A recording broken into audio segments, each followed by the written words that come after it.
Bonjour et bienvenue pour cette deuxième partie sur les transformations nucléaires. On va s'intéresser ici au phénomène de désintégration. Donc on a vu quel type de particules pouvaient être générées par la désintégration. On verra comment les modéliser, tout simplement. On verra aussi le phénomène de fission et de fusion. On expliquera globalement ainsi le fonctionnement du Soleil. Et dans une prochaine vidéo, on verra la dernière partie, à savoir la quantification en fait, des énergies nucléaires. Désintégration nucléaire. Avant toute chose, il convient de bien préciser la loi de conservation. C'est une loi que vous devez connaître et appliquer tout le temps. En fait, on a vu que lors d'une désintégration, il y avait émission d'énergie et de rayonnement de particules. Ces particules vont donc être éjectées du noyau et il faudra faire très attention à ce qu'on appelle la conservation des particules lors de la réaction ou de la désintégration. Donc, conservation du nombre de protons et du nombre de nucléons. C'est très important, c'est ce qui va nous permettre de prévoir quel type de particule va être éjecté ou quel atome va se former au cours des transformations. Donc notez bien ce principe-là. Maintenant, on va passer en revue tous les types de rayonnement. On va commencer par la désintégration alpha. Elle concerne les noyaux lourds et elle va systématiquement générer la libération d'un atome d'hélium. D'accord ? Donc on va essayer de voir la modélisation générale de cette désintégration. Pour ça, je vais prendre d'une manière générale un atome X, d'accord, qui va se désintégrer. On sait qu'il va émettre un noyau d'hélium, donc déjà je vais commencer à écrire ça. C'est ma particule alpha. Si un atome d'hélium est libéré, ça veut dire que des particules sont sorties du noyau. Du coup, la nature même du noyau, son numéro atomique Z, va changer. D'accord ? Donc, on n'aura plus le même élément chimique qu'au départ. Au départ, on avait un atome X. Là, on va avoir un atome que je vais appeler dans un premier temps Y. Et on ne connaît pas encore la composition de ce noyau. Ok ? C'est parti. N'oublions pas qu'on doit définir donc le nombre de particules élémentaires grâce à la loi de conservation. D'accord ? Ça, c'est très très important.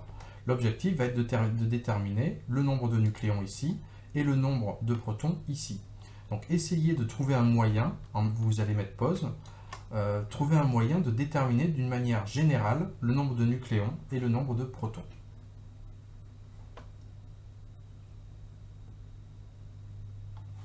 Alors pour ça, il fallait utiliser donc les lois de conservation, à savoir que on va commencer par les nucléons, l'étage du dessus.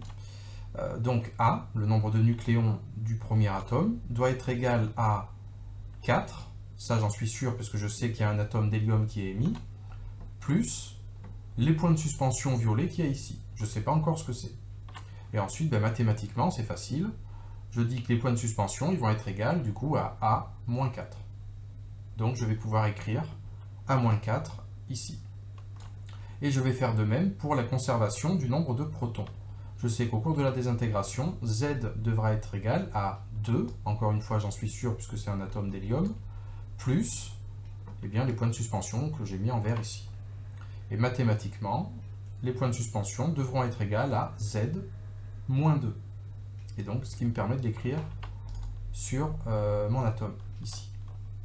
Donc à partir de ce schéma-là, général, vous devez être capable de prédire l'atome qui sera formé par n'importe quelle désintégration.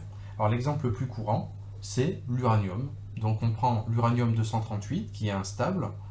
Je vous demande de me trouver l'équation de sa désintégration, sachant qu'il est généré une particule alpha au cours de cette désintégration. Allez, mettez pause et essayez de le faire. Donc comme tout à l'heure, je peux d'ores et déjà écrire qu'il y a un atome d'hélium qui est éjecté, et donc en déduire le reste. Donc j'ai un atome X, de manière générale, vous l'appelez Y si vous voulez, peu importe. En tout cas, on sait qu'il aura 238 moins 4, c'est-à-dire 234 nucléons, et 90 protons. Et une fois que j'ai son nombre de protons, comme vous avez vu l'année dernière, cette grandeur est caractéristique d'un atome, donc dans la classification périodique, je vous laisse chercher à quoi ça correspond. Allez chercher, mettez pause et cherchez. J'ai un Z égale 90. À quoi est-ce que l'atome correspond? Donc vous avez dû trouver que c'était le thérium, TH. Voilà pour cette désintégration alpha. Donc notez bien qu'à chaque fois, il faudra vérifier les lois de conservation pour ne pas vous tromper. La désintégration β- maintenant. Dans la vidéo précédente, on a vu que β- c'était une particule négative. En fait, il s'agit d'un électron. Un noyau instable va libérer un électron. Là, j'en entends qui disent « Ouais, mais dans le noyau, il n'y a pas d'électrons, qu'est-ce qu'il raconte? C'est n'importe quoi. » Alors, on se calme, hein, déjà, et ensuite on réfléchit. Désintégration nucléaire, ça veut dire que la nature du noyau, d'accord, de l'atome, va changer. Si vous vous rappelez l'activité sur la vallée de stabilité, le diagramme de Segré, on avait vu que certains noyaux au-dessus de cette vallée possédaient trop de neutrons par rapport au nombre de protons. Donc, c'est un neutron qui va changer. Un neutron va se changer et émettre un électron. Alors l'électron, il est noté comme ça, hein, c'est pas un nucléon, donc ici il y a 0, et c'est pas un proton, hein, sa charge est opposée à celle du proton, donc voilà comment je vais noter ici, -1, d'accord? Donc bref, je sais qu'un électron est émis. Et avec les lois de conservation, je peux déduire qu'il y a bien un proton qui a été généré. Donc un neutron s'est transformé en un proton et a éjecté un électron. Voilà la transformation nucléaire qui se produit au cours d'une désintégration β-. Alors d'une manière générale, je vais pouvoir, comme tout à l'heure, définir l'équation de désintégration. Donc à partir d'un élément X général, je sais que j'ai une particule β- qui est générée, et par la même méthode que tout à l'heure, on peut déduire que le nombre de nucléons, lui sera inchangé, hein, ce sera A. Par contre, le nombre de protons, ce sera Z plus 1. Donc vous allez pouvoir vous servir de cette équation générale pour vous sortir de n'importe quelle situation. Maintenant que c'est compris, on va pouvoir passer à une application, celle du carbone 14. Donc je prends le carbone 14, hein, souvenez-vous, vous avez dû voir ça en SVT, je pense, la datation du carbone 14. On étudie le rayonnement en fait, de ce carbone radioactif pour, en fonction de ce qu'on définira plus tard comme étant l'activité, eh bien, on va pouvoir trouver l'âge du carbone et dater par exemple un bout de bois. Bref. Donc voilà ce qui se passe. On a l'émission de la particule β-, une particule X qui est générée, enfin un atome X, donc par conservation des particules élémentaires, je vais pouvoir déduire ces numéros-là pour le nombre de nucléons et de protons. Et toujours pareil, en cherchant dans la classification périodique, je sais que Z, c'est une grandeur caractéristique, donc je trouve que, en fait, il s'agit d'un atome d'azote qui est généré. Donc pensez bien à vérifier systématiquement les lois de conservation. Bien, passons maintenant à la désintégration β+. Donc on avait vu que c'était une particule positive, en fait il s'agit d'un positron, qu'on appelle aussi positon selon les bouquins, bref. Alors, donc un noyau éjecte une particule positive. Donc, toujours pareil, il s'agit d'une transformation nucléaire, donc là cette fois ce sont des noyaux qui se retrouveront en dessous de la vallée de stabilité, donc autrement dit il leur manque des neutrons. Donc c'est un proton qui va se changer en neutron, d'accord, et émettre un positon. Donc le positon il se note comme ça, hein, c'est même charge qu'un proton, donc Z égale 1, mais ce n'est pas un nucléon, donc A égale 0. Et donc par loi de conservation, on constate qu'il y a formation d'un neutron en fait, hein, donc un proton se change en neutron, c'est le contraire de tout à l'heure. On va pouvoir établir l'équation générale de cette désintégration, donc toujours pareil, je prends un atome X, il subit une désintégration β+, et donc par loi de conservation, je vais pouvoir définir mes particules élémentaires, hein, mon nombre de nucléons et mon nombre de protons. On va maintenant pouvoir appliquer cette définition générale avec un exemple, donc le phosphore 30, hein, voilà son symbole. On sait qu'il émet un positron, d'accord, donc trouvez-moi quel atome est généré suite à cette désintégration. Allez, mettez pause et cherchez un petit peu.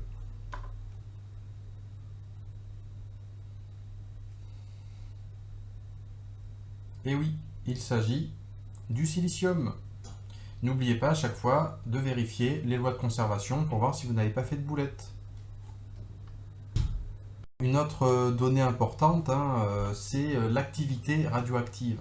C'est elle qui va nous permettre de faire justement la datation du carbone 14. alors je ne vais pas trop la développer puisque c'est pas trop là-dessus qu'on vous attendra dans les évaluations. Bon, faut quand même savoir ce que c'est.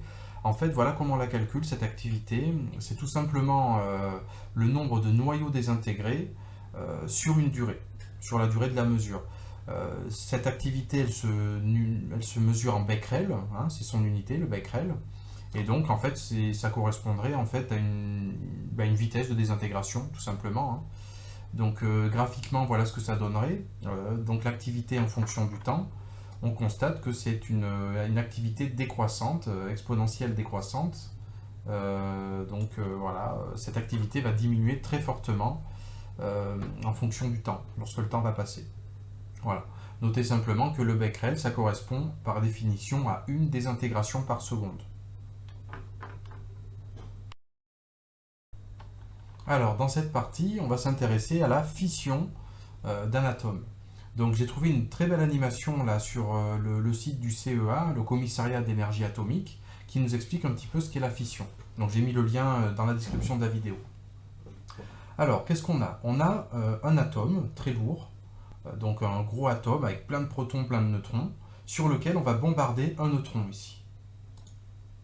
Donc, on peut voir que le noyau n'a pas survécu, hein, ça l'a déstabilisé d'accueillir ce neutron, il n'était pas très stable, on l'a forcé à accepter un neutron supplémentaire, et du coup il s'est déstabilisé, il s'est cassé en deux, disons qu'il s'est séparé en deux parties distinctes, en émettant 3 neutrons ici.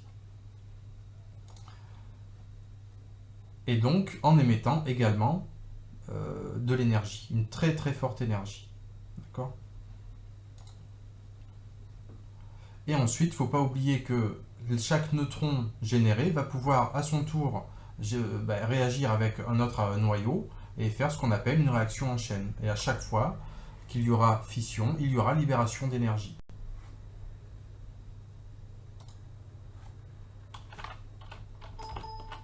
Pour résumer tout ça, vous pouvez prendre le schéma suivant.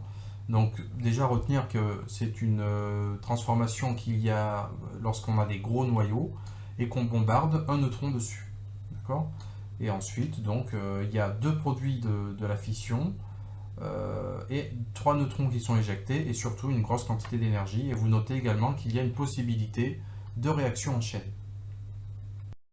Le cas de l'uranium, donc on a un neutron qui arrive sur le noyau d'uranium, qui se déstabilise, et ensuite des neutrons qui sont éjectés et une séparation de l'atome en deux avec une libération d'énergie sous forme de chaleur.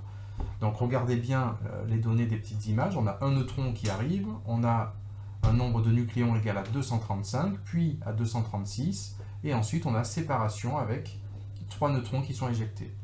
Donc on va modéliser ça, mais avant de modéliser, retenez bien ceci, la fission implique des réactifs. C'est hyper important à comprendre. Regardez bien, on a ici un premier réactif, l'uranium-235, et un deuxième réactif qui est un neutron qui est bombardé dessus. C'est différent de la désintégration qui, elle, avait lieu de manière spontanée. On n'avait pas besoin de la provoquer. D'accord ? C'est très très important de discerner les deux. Allez, on va faire l'équation de fission de l'uranium. Je pense que vous êtes capable de le faire tout seul. Mettez pause et essayez de me trouver cette équation de fission de l'uranium. Vous avez juste à reprendre chaque étape ici et à modéliser ça.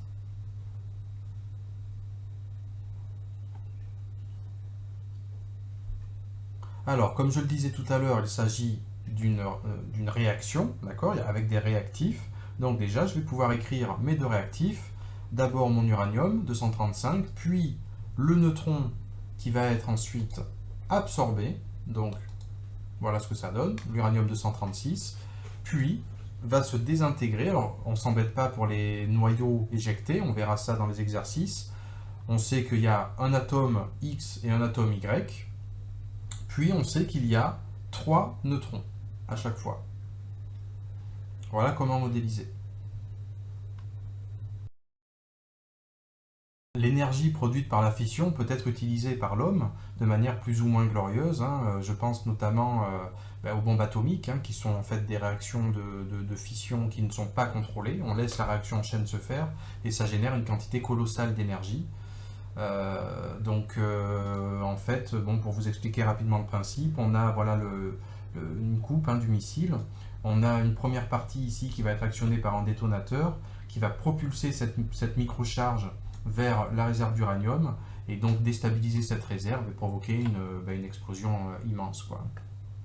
Donc ces bombes, à des fins militaires, ont été utilisées une seule fois par les Américains sur Hiroshima et Nagasaki en 1945, pour finir la Seconde Guerre mondiale. Et voilà, c'est la seule fois qu'elle a été utilisée à des fins militaires. Bien sûr, il y a d'autres essais nucléaires, mais pas sur des populations, quoi. Alors, donc, si on essaie de contrôler, parce qu'il est possible de contrôler cette réaction de fission pour pouvoir l'utiliser et produire de l'énergie. Donc, une fois qu'on a obtenu cette déstabilisation du noyau d'uranium, en fait, on a vu qu'il était possible d'avoir une réaction en chaîne, d'accord, qui va libérer énormément d'énergie.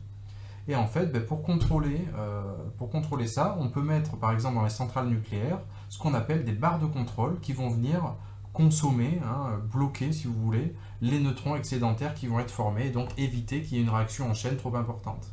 On va aussi refroidir énormément la réaction pour pas qu'elle s'emballe, quoi, tout simplement. Voilà une coupe, pour votre culture générale d'une centrale nucléaire. Donc on peut voir ici que la centrale nucléaire est toujours à proximité d'un point d'eau, de manière à avoir un circuit de refroidissement. On va voir à quoi il sert. Ici, en fait, on a le réacteur nucléaire. Donc ce réacteur nucléaire, il est constitué d'une cuve qui contient le combustible qui va se désintégrer. Et donc, en se désintégrant, il va émettre énormément de chaleur qui va servir à faire bouillir de l'eau, ici. Cette eau qui bout va générer un gros flux de vapeur qui va être entraîné vers des turbines, et via un alternateur, ça va créer du courant qui va pouvoir servir à alimenter une ville en courant, par exemple. Ensuite, cette vapeur n'est pas libérée dans la nature, puisqu'elle est radioactive. Donc, on va passer d'abord par un refroidisseur, d'accord, qui est un circuit fermé, indépendant. Donc, c'est un circuit, c'est l'eau d'une mer, là, par exemple, à côté, qui va refroidir ces vapeurs, et cette même eau va être utilisée plusieurs fois pour générer du courant. Ensuite, elle sera décontaminée pour être relâchée dans la nature, quoi. Voilà. Alors, on va voir maintenant la réaction de fusion. Donc, j'ai trouvé cette animation toujours sur le site de la CEA. Vous pourrez voir le lien. Regardez, ça va très vite. Ici, on a eu deux noyaux légers qui se sont rencontrés, ont provoqué donc une libération de chaleur et la libération d'un neutron. En fait, il s'agit d'isotopes ici d'hydrogène, le tritium et le deutérium, qui se sont rencontrés, donc qui ont fusionné, et qui ont formé un noyau d'hélium et une particule, enfin un neutron, quoi. Alors, cette réaction n'est pas facile à avoir. En fait, il faut une température très importante pour exciter suffisamment les isotopes, de manière à ce qu'ils se rencontrent et fusionnent. Donc, c'est pas facile à obtenir sur Terre. Par contre, le Soleil, lui, qui a une température de 5000 Kelvin, produit d'une manière assez facile le phénomène de fusion. Alors, c'est pas avec les mêmes isotopes qu'on vient de voir, mais ça n'empêche que c'est grâce à ça que le Soleil va pouvoir émettre une quantité d'énergie colossale et rayonner. Voilà ce que vous pouvez noter. Déjà que c'est pour les petits noyaux. Nous, on va étudier souvent le deutérium et le tritium. Donc, ils vont fusionner et libérer donc de l'hélium, du neutron, enfin un neutron, et une énorme quantité d'énergie. Alors, pour modéliser ça, je pense que vous pouvez mettre pause et le faire par vous-même. Allez, mettez pause, essayez de trouver la modélisation de cette fusion. Donc, bien sûr, il suffit de mettre du côté des réactifs le deutérium et le tritium, et ensuite du côté des produits, de l'hélium et un neutron. Donc, retenez bien la symbolique des particules élémentaires éjectées à chaque fois. Alors bien sûr, l'énergie libérée par la fusion va intéresser l'homme d'une manière pas très glorieuse, encore une fois. Donc je pense notamment à la bombe H. C'est une bombe à hydrogène. Alors elle est initiée par une réaction de fission. Et cette fission va provoquer la haute température qui va pouvoir entraîner la fusion. Il faut savoir que cette bombe, elle est 1000 fois plus importante qu'une bombe A. Donc voilà une image intéressante que j'ai trouvée pour illustrer un petit peu. Voilà les bombes A ici. et les bombes à hydrogène ici. Donc ça, c'est un essai qui avait été fait par l'URSS, la Tsar Bomba, qui a fait tellement peur à tout le monde que du coup, elle a été interdite et plus personne ne travaille, enfin en tout cas de manière officielle, sur la bombe à hydrogène, qui est beaucoup trop destructrice et qui pourrait détruire carrément la Terre, quoi. C'est la fin de cette deuxième partie. Dans une troisième, on va voir comment quantifier les énergies produites lors des réactions nucléaires.